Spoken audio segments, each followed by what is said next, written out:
નમસ્કાર મિત્રો, અંબાલાલ પટેલની આગાહી ગુજરાતમાં કડાકા ભડાકા સાથે અને તોફાની પવન સાથે માવઠાનું સંકટ જાણો. કયા જિલ્લામાં પડશે કરા? એપ્રિલ મધ્યમાં ગુજરાતમાં આકરી ગરમીનું મોજું ફરી વળશે તેવી આગાહી અંબાલાલ પટેલ દ્વારા કરવામાં આવી છે.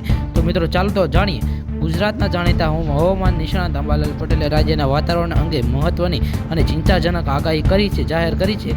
ઉત્તર ભારતમાં પર સક્રિય થતા શક્તિશાળી વેસ્ટર્ન ડિસ્ટર્બન્સના કારણે વાદળો એક વિશાળ જથ્થો હવે ધીરે ધીરે ગુજરાતના ભાગોમાં ગતિ કરી રહ્યું છે અને આ પલટાને કારણે રાજ્યમાં વિવિધ વિસ્તારમાં તોફાની પવન, ગાજવીજ અને કરા સાથે વરસાદ પડવાની સંભાવના વ્યક્ત કરવામાં આવી છે. વાદળો અને જથ્થા તોફાની પવનનો આંક્ષા અંબાલાલ પટેલ જણાવ્યા અનુસાર ઉત્તર ભારતમાં ભાગોમાં હાલ વાદળો જથ્થો અને આવી પહોંચ્યો છે. આ સિસ્ટમને અસરને કારણે ઉત્તર ભારતમાં તેજ પવનો, ગાજવીજ સાથે વરસાદ શરૂ થયો છે અને આ પવનો ઝડપ કેટલાક વિસ્તારમાં 70થી 90 કિમી પ્રતિ કલાક સુધી પહોંચી શકે છે અને જ્યારે અન્ય ભાગોમાં 40થી 70 કિમી પ્રતિ ઝડપે પવન ફૂંકવાની શક્યતા રહેલ છે. અને આ સિસ્ટમ અસર ધીરે ધીરે દક્ષિણ તરફ એટલે કે ગુજરાતના ભાગોમાં પણ જોવા મળી શકે છે અને ઉત્તર ગુજરાતમાં સૌરાષ્ટ્રમાં માવઠાનું જોખમ. હવામાન નિષ્ણાત આગાહી કરી છે કે ગુજરાતના અનેક વિસ્તારોમાં પ્રી મોન્સૂન એક્ટિવિટી સક્રિય થશે ને જેના કારણે કમોસમી વરસાદનું માવઠું પડી શકે છે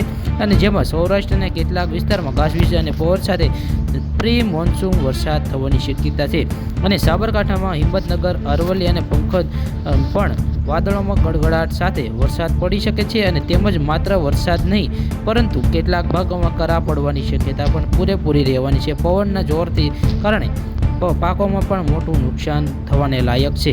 12 એપ્રિલથી વાતાવરણ ચોખ્ખું થશે અને અંબાલાલ પટેલ મુજબ વરસાદની માહોલ લાંબો થશે નહીં અને તારીખ 12 એપ્રિલમાં આસપાસ વાતાવરણમાં સુધારો થવા લાગશે. વાદળો વિખરાયેલા થશે અને આકાશ ચોખ્ખું રહેશે અને ગરમીનો પ્રકોપ વધશે તેવી સંભાવના રહેવાની છે. મિત્રો, અને 15થી કાળઝાળ ગરમી અને 15 એપ્રિલના મુજબ મધ્યમમાં ગુજરાતમાં આકરી ગરમીનું મોજું ફરી વળશે તેવી પણ આગાહી કરવામાં આવી છે. 15 એપ્રિલ સુધી ગરમીનો આંકડો ઝડપથી ઊંચો જશે તેવી પણ આગાહી કરવામાં આવી છે અને રાજ્યના મહત્તમ તાપમાન ધરખમ વધારો થશે અને 42થી 43 ડિગ્રી સેલ્સિયસ સુધી પહોંચી જવાની સંભાવના પણ છે.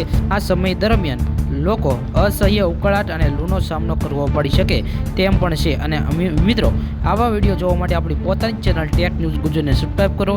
જય હિન્દ, જય ભારત, નમસ્કાર.